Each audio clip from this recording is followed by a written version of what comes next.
মনে পড়ে আমার সেই দিনটির কথা, যখন মামি বললেন, আজ আমার পায়ে মালিশ করে দাও। তার এই কথায় আমি খানিকটা বিস্মিত হয়ে গেলাম।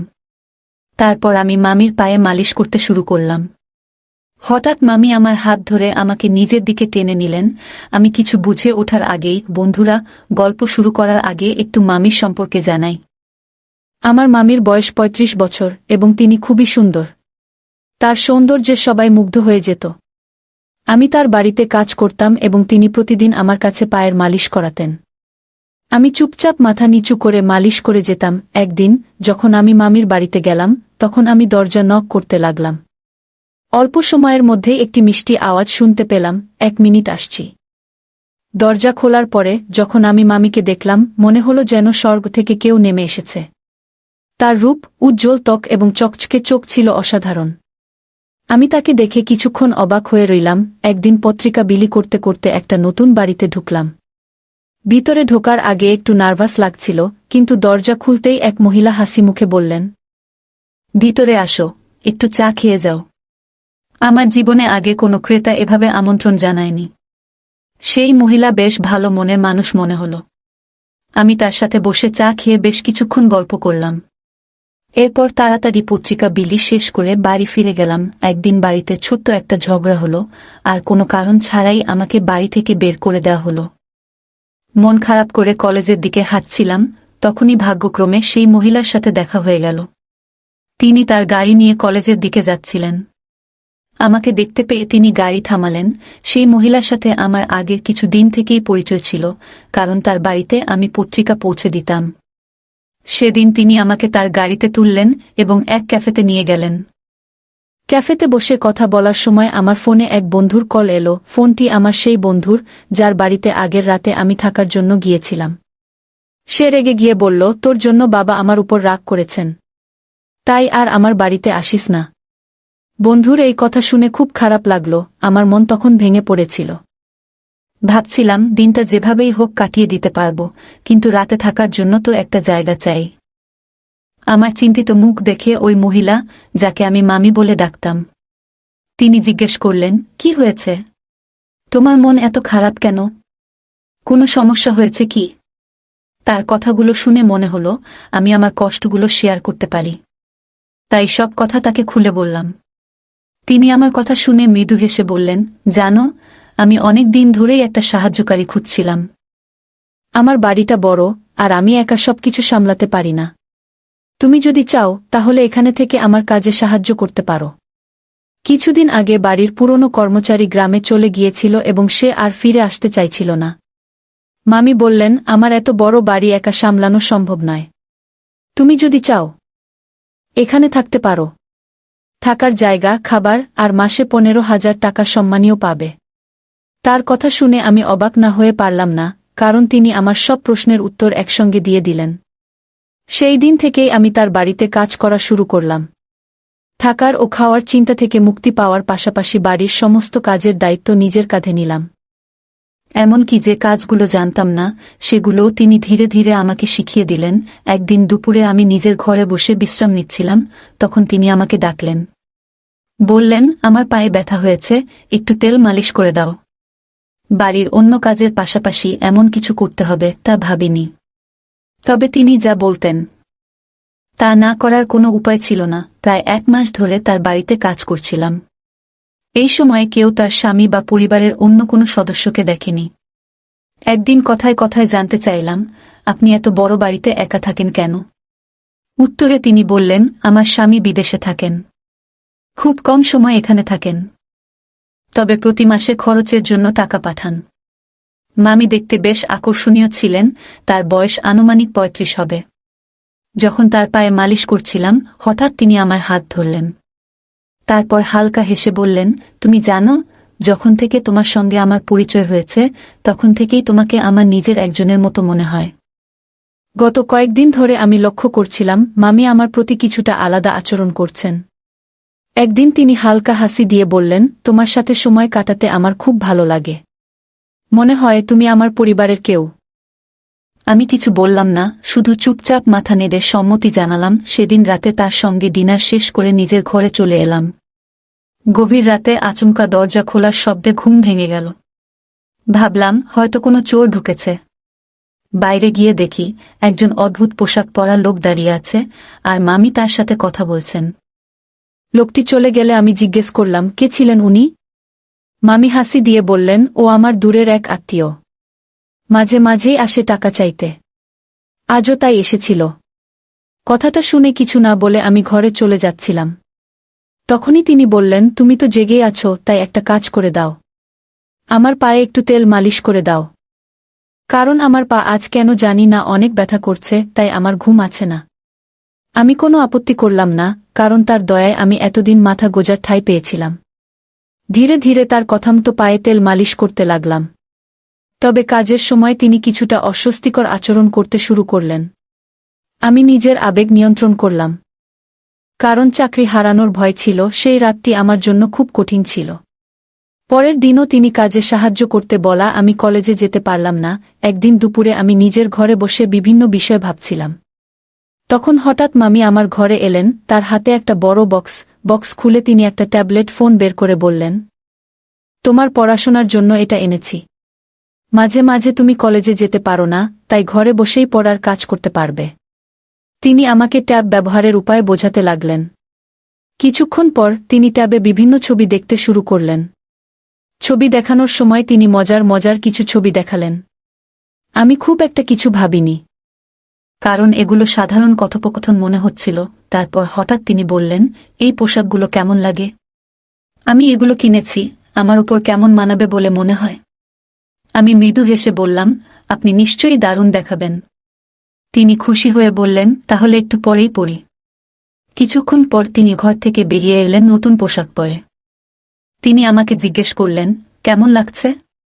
আমি হালকা হাসি দিয়ে বললাম, খুব সুন্দর লাগছে। তবে আমি চোখ নামিয়ে রাখলাম, কারণ নিজের আবেগ নিয়ন্ত্রণ করাই সঠিক মনে করলাম। এরপর তিনি আয়নার সামনে দাঁড়িয়ে নিজের পোশাক ঠিক করতে লাগলেন। তার আত্মবিশ্বাস আর নতুন পোশাকের রূপ একদম আলাদা লেগেছিল। আমি ভেতরে ভেতরে খুবই অস্বস্তি বোধ করছিলাম। একদিকে নিজের অনুভূতিগুলো নিয়ন্ত্রণ করার চেষ্টা, আর অন্যদিকে চাকরি হারানোর ভয়। বাড়ি থেকে বের করে দেওয়ার পর এখানেই আমার থাকার সব ব্যবস্থা হয়েছে, তাই এখানে থাকাটাই ছিল আমার জন্য গুরুত্বপূর্ণ। হঠাৎ করে মামি আমাকে জিজ্ঞেস করলেন, তোমার কাছে আমি কেমন লাগছি? আমি কিছুটা নার্ভাস হয়ে বললাম, আপনি খুবই সুন্দর লাগছেন। এই রূপ আপনার স্বামীকে দেখানো উচিত। দেখবেন তিনি বিদেশ থেকে দৌড়ে চলে আসবেন। তিনি আমার কথায় মৃদু হেসে বসলেন, তবে একটু পর মুখ গোমড়া করে বিছানায় বসে পড়লেন। কিছুক্ষণ পর তিনি বললেন, আমার স্বামীকে ভিডিও কলে এই সাজ দেখালেও কোনো লাভ নেই। তার কাছে তার কাজই সব। আমি শান্তভাবে বললাম, আপনি খুবই আকর্ষণীয় একজন মানুষ। তবে আপনার স্বামী হয়তো কাজ নিয়ে বেশি ব্যস্ত। তিনি মৃদু হাসি দিয়ে বললেন, আমার বয়স এখন ৩৫। তবুও তিনি কখনো পরিবার নিয়ে ভাবেননি। আমি এখন একাই জীবনযাপনে অভ্যস্ত, তবে মাঝে মাঝে মনে হয় জীবনে একজন সঙ্গীর প্রয়োজন, যে আমাকে ভালোবাসা এবং আনন্দ দিতে পারবে। তার কথাগুলো শোনার পর আমি আর কোনো কথা বললাম না।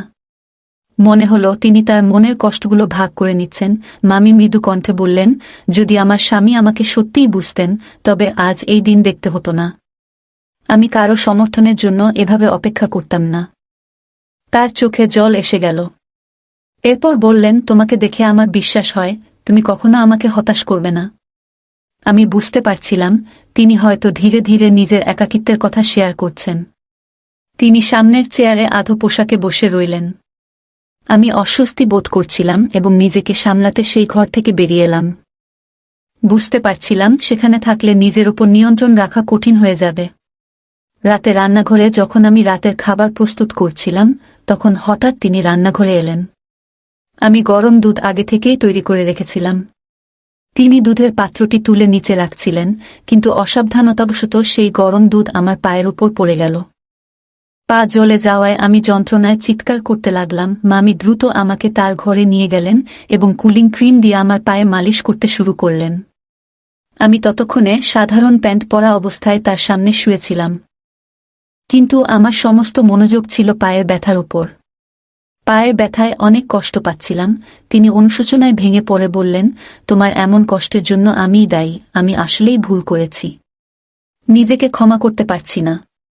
তার কথাগুলো শুনে আমি তাকে শান্ত করার চেষ্টা করলাম, কারণ তার চোখে অনুশোচনা স্পষ্ট ছিল। মামি হঠাৎ নিজেকে দোষারোপ করতে লাগলেন এবং নিজের হাত দিয়ে নিজের গালে চড় মারতে শুরু করলেন। এই দৃশ্য দেখে আমি হতবাক হয়ে গেলাম। তখন আমি তার হাত ধরে থামালাম এবং বললাম, আপনার কোনো দোষ নেই। যা হওয়ার ছিল তা হয়ে গেছে। আমরা অতীত বদলাতে পারব না। এখন নিজেকে দোষ দেওয়া বন্ধ করেন। তার চোখ দিয়ে জল গড়িয়ে পড়ছিল। আমি এগিয়ে গিয়ে তার চোখের জল মুছে দিলাম। কিন্তু হঠাৎ তিনি আমার আহত পায়ে হাত রাখলেন আর আমার মুখ দিয়ে যন্ত্রণার শব্দ বেরিয়ে গেল। তিনি সঙ্গে সঙ্গে সরে গেলেন। আমি একজন ২০ বছরের তরুণ আর তিনি ৩৫ বছরের একজন পরিপক্ব নারী। এমন পরিস্থিতি আমি কল্পনাও করিনি। রাতে তিনি আমার জন্য দুধ নিয়ে এলেন এবং আবারও আমার পায়ে ক্রিম লাগালেন। আমার পা খুবই ব্যথা করছিল। দুধ খাওয়ার কিছুক্ষণ পর আমি ঘুমিয়ে পড়লাম, কিন্তু তিনি আমার পায়ের কাছে বসে অনেকক্ষণ ধরে আমার যত্ন নিচ্ছিলেন। পরবর্তী কয়েকদিনে তার যত্নের জন্যই আমার পা দ্রুত সেরে উঠল। যখন আমি পুরোপুরি সুস্থ হলাম, তখন তিনি আমাকে আরও ভালো করে দেখভাল করতে শুরু করলেন। প্রতি রাতেই দুধ খাওয়ার ব্যবস্থা করতেন এবং সবসময় আমার ভালো থাকার জন্য চিন্তিত থাকতেন। একদিন সন্ধ্যায় তিনি আমাকে তার ঘরে ডাকলেন। আমি ঘরে ঢুকে দেখলাম তিনি শুধু একটি তোয়ালে জড়িয়ে আছেন।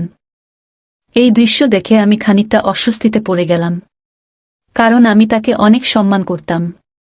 তিনি আমার আশ্রয়দাতা। তিনি তার বিছানার ওপর রাখা শাড়িগুলোর দিকে ইঙ্গিত করে বললেন, আজ আমি তোমার পছন্দের একটি শাড়ি পরব। একটু বাইরে যেতে চাই, তাই তুমি যেটা বলবে সেটাই পরব। আমি শাড়িগুলোর মধ্যে থেকে একটি বেছে দিয়ে বললাম, এটি আপনার জন্য একদম মানানসই হবে। আজ মামির আচরণ খুবই আলাদা ছিল। মনে হচ্ছিল তিনি হয়তো প্রথমবার সাদা সালোয়ার কামিজ পরেছেন। সারাদিন আমাকে সাহায্যের জন্য ডেকে চলেছেন। আমি তার সাজগোজে সাহায্য করছিলাম আর তাকে আরও সুন্দর লাগানোর জন্য তিনি আমার পরামর্শ নিচ্ছিলেন। যখন তিনি সেজে উঠলেন, তখন আমাকে জিজ্ঞাসা করলেন, কেমন লাগছে আমাকে? আমি বললাম, আপনাকে সবসময় সুন্দর লাগে। আজও অসাধারণ দেখাচ্ছে। এই কথা শুনে তিনি আনন্দে আমাকে জড়িয়ে ধরলেন। তারপর তিনি তার ফোন বের করে আমাদের দুজনের কয়েকটি ছবি তুলে নিলেন। আমি কিছুটা অবাক হয়ে ভাবছিলাম, মামি হঠাৎ এইসব কেন করছেন? তখন আমি তাকে বললাম, মামি, আমি মাত্র ২০ বছর বয়সী। আপনি আমার সঙ্গে যা করছেন তা নিয়ে একটু ভাবা উচিত। এই কথা শুনে মামি কিছুটা রেগে গেলেন এবং বললেন, তুমি এত কথা কেন বলছ?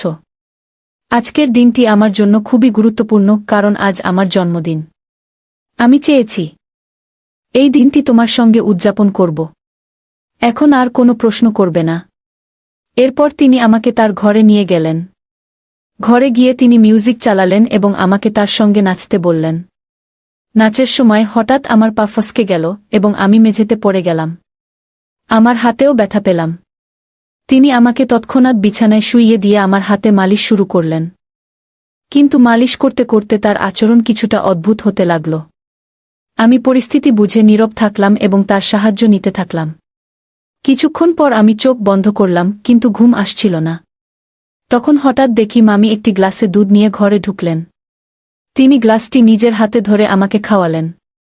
রাতে মামি আমার পায়ের ব্যান্ডেজ খুলে দেখলেন। তিনি জানতে চেয়েছিলেন যে আমার পায়ের জখম কতটা ভালো হয়েছে। পায়ে হাত বুলিয়ে বললেন, এখন তোমার পা আগের চেয়ে ভালো আছে, তবে পুরোপুরি সেরে উঠতে আরও কিছুটা সময় লাগবে। তিনি স্নেহভরে আমার হাত এবং পায়ে হাত বুলাচ্ছিলেন। তার এই আচরণে আমি কিছুটা অপ্রস্তুত বোধ করছিলাম। পরের দিন সকালে যখন ঘুম থেকে উঠলাম, তখন নিজেকে মামির ঘরের বিছানায় দেখতে পেলাম। আমি স্নান করার জন্য বাথরুমে গেলাম এবং আয়নায় নিজের গলা ও মুখে কিছু অদ্ভুত দাগ দেখতে পেলাম। আমি ভাবতে লাগলাম, এটি কিভাবে হলো? হয়তো আমার অসাবধানতার জন্য এমন হয়েছে। এরপর থেকে মামি প্রায়ই আমাকে তার ঘরে ডেকে নিয়ে যেতেন। তিনি আমাকে নানান বিষয়ে পরামর্শ দিতেন, কখনো গল্প করতেন, আবার কখনো মজার হিন্দি মুভি দেখাতেন। মাঝে মাঝে রাতে আমার জন্য গরম দুধ নিয়ে আসতেন এবং স্নেহভরে খাওয়াতেন। তিনি আমার পরিবারের লোকেদের মতো আমার অনেক যত্ন নিতেন। আর এখন তো আমার সেই পরিবারও আমার খোঁজ নেয় না। তাই এখন মামি আমার কাছেই সব। আমি গত ২ মাস ধরে বাড়ি থেকে দূরে আছি। আমার পরিবার আমাকে খোঁজেনি, এটা ভেবে মন খারাপ হচ্ছিল। তবে মামি আমাকে যত্ন করেছেন, যা আমার মনে শান্তি দিয়েছে। একদিন মামি আমাকে তার পুরনো ফটো অ্যালবাম দেখালেন। সেই ফটোতে তার জীবনের অনেক স্মৃতি ছিল। তিনি বললেন, জীবনের সব সময় দুঃখ থাকলেও এগিয়ে যেতে হয়। তার এই কথাগুলো আমাকে অনুপ্রাণিত করল। সেই দিন থেকে আমি নিজেকে নতুনভাবে গুছিয়ে নেওয়ার সিদ্ধান্ত নিলাম। মামি আমার পাশে ছিলেন এবং তার স্নেহ ও যত্ন আমাকে নতুন পথ খুঁজে পেতে সাহায্য করল। রাত গভীর হয়ে গিয়েছিল। আমি আমার হাতের ব্যথা নিয়ে প্রতিদিনের মতো পাশের ঘরে গেলাম। ঘরে ঢুকেই চোখ পড়ল একটি ছোট, আকর্ষণীয় পোশাকের ওপর। আমি বললাম, তুমি যদি এই পোশাকটি পরো তাহলে খুব সুন্দর লাগবে। সে আমার কথা শুনে হালকা হাসল, আর কয়েক মুহূর্ত পরে সেই পোশাকটি পরে আমার সামনে এলো। তাকে দেখে একেবারে মোহিত হয়ে গেলাম। এরপর সে প্রতিদিনের মতো দুধের গ্লাস নিয়ে আমার সামনে এলো। আমি গ্লাসটি হাতে নিয়ে পান করলাম। কারণ আমি অসুস্থতার কারণে দিন দিন দুর্বল হয়ে যাচ্ছিলাম, তাই মামি আমার বিশেষ দেখভাল করছিল। আমার শরীর ক্লান্ত থাকায় কিছুক্ষণ পর ঘুম এসে গেল। হঠাৎ ঘুম ভেঙে অনুভব করলাম কেউ যেন আমার খুব কাছে। চোখ মেলতেই দেখি আমি তার পাশে শুয়ে আছি। আমি চুপচাপ ছিলাম, কারণ সেই মুহূর্তে কিছু বলার মতো অবস্থায় ছিলাম না। চারপাশে এক অদ্ভুত নীরবতা। কিছুক্ষণ পরে আবার ঘুমিয়ে পড়লাম। ভোরবেলা ঘুম ভাঙতেই বুঝতে পারলাম আমার হাত আর পা ঠিক নেই। আমার হাত প্লাস্টারে বাঁধা, একটি চোখে ব্যান্ডেজ, আর পা ঠিক মতো নড়ছে না। নিজেকে হুইল চেয়ারে আবিষ্কার করলাম। হঠাৎ লক্ষ্য করলাম একজন মহিলা আমাকে রাস্তায় নিয়ে ঘুরছে। সে পথচারীদের কাছে সাহায্য চাইতে শুরু করল। মহিলাটি বলে উঠল, আমার স্বামী অন্ধ এবং পঙ্গু, দয়া করে কিছু সাহায্য করুন। ঠিক তখনই আমার ভাই সেখানে উপস্থিত হল। তার চোখে আমাকে দেখে স্পষ্ট অবাক হওয়া ফুটে উঠল। ভাইটি মহিলাটির কথাগুলো শোনার পর রাগান্বিত হয়ে তার দিকে এগিয়ে গেল। সে কিভাবে এই অবস্থায় আমাকে নিয়ে এসেছে তা জানতে চাইতে শুরু করল। একদিন সকালে আমি হঠাৎ ঘুম থেকে উঠে বুঝতে পারলাম কিছু একটা অস্বাভাবিক। রাতের ঘটনাগুলো ধীরে ধীরে স্মৃতিতে ফিরছিল। আমি আমার বড় ভাইকে সবকিছু জানালাম এবং তাকে নিয়ে পাশের বাড়ির মামির কাছে গেলাম। বাড়ির কলিং বেল বাজাতেই মামি দরজা খুললেন। তার মুখে অস্বস্তি স্পষ্ট। তিনি বললেন, তুমি এত সকালে এখানে কেন? আমি শান্তভাবে বললাম, আপনি আমাকে যে দুধটি প্রতিদিন দিতেন তাতে কিছু একটা ছিল। আপনি হয়তো ভুল ভেবেছিলেন যে আমি সেটা বুঝতে পারিনি। তবে আমি সবকিছু জানি। মামির চেহারায় আতঙ্ক ফুটে উঠল। আমি বললাম, আপনি যে প্রতিদিন দুধে অদ্ভুত ওষুধ মিশিয়ে আমাকে খাওয়াচ্ছিলেন সেটা আমি আগেই বুঝে গিয়েছিলাম। আমি তখন থেকেই দুধ পরীক্ষা করতে শুরু করি এবং একদিন দেখি আপনি কিভাবে ওষুধ মিশিয়ে দিচ্ছেন। আমি আরও যোগ করলাম, আপনার উদ্দেশ্য বুঝতে পারার পর আমি সেই ওষুধ ফেলে দিয়ে এর পরিবর্তে শর্করাবিহীন সাধারণ ট্যাবলেট ব্যবহার করতাম। সেই কারণেই গত রাতে আমি ঠিকমতো ঘুমাইনি এবং সব ঘটনা স্পষ্ট দেখেছি। মামি আর কোনো কথা বললেন না। আমি আমার ভাইয়ের সাহায্যে পুরো বিষয়টি পরিষ্কার করলাম। আমার ভাই আমাকে বলল, এখন তুমি নিরাপদ আর এই বাড়িতে তোমার আসা বন্ধ করবে। এরপর আমি নিজেকে প্রতিজ্ঞা করলাম, আর কখনো এমন ভুল করব না যাতে কারো ফাঁদে পড়তে হয়। আমি আগে থেকেই আমার অবস্থানের খবর আমার বড় ভাইকে পাঠিয়েছিলাম। তিনি দ্রুত সেখানে পৌঁছে যান এবং তার সঙ্গে এক নারী পুলিশও ছিলেন। মামিকে দেখেই পুলিশ তাকে চড় মারলেন। চড় খাওয়ার পর মামি সব সত্যি কথা বলতে শুরু করলেন। আসল সত্যি হল, মামির স্বামী বিদেশে ছিলেন না। যাকে তিনি আমার কাছে ভাই হিসেবে পরিচয় করিয়ে দিয়েছিলেন তিনিই তার স্বামী। সে কোনো মানসিক সমস্যাগ্রস্ত ছিল না, বরং মামি এবং তার স্বামী মিলে শিশুদের পাচারের সঙ্গে জড়িত ছিল। তারা শিশুদের শারীরিকভাবে অক্ষম করে ভিক্ষা করতে বাধ্য করত। আমাকেও তারা সেই পথে ঠেলে দিতে চেয়েছিল।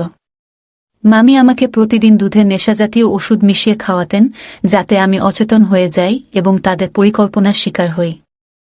কিন্তু আমি সময়মতো নিজের ভাইয়ের সাহায্য নিই। সেই কারণেই আজ আমি মুক্ত। আমার ভাই মামি এবং তার স্বামীকে গ্রেফতার করতে সাহায্য করেন। পরবর্তী সময়ে ভাই আমাকে বললেন, তুমি আজ সত্যিই সাহসিকতার উদাহরণ সৃষ্টি করেছ। তবে মনে রেখো, বাইরের পৃথিবীতে অনেক মানুষ আছে যারা শুধু তোমার দুর্বলতার সুযোগ নিতে চায়। কিন্তু তোমার পরিবারই একমাত্র যারা সবসময় তোমার ভালো চায়। আমার ভাই আমাকে সেদিন অনেক গুরুত্বপূর্ণ কিছু বোঝালেন।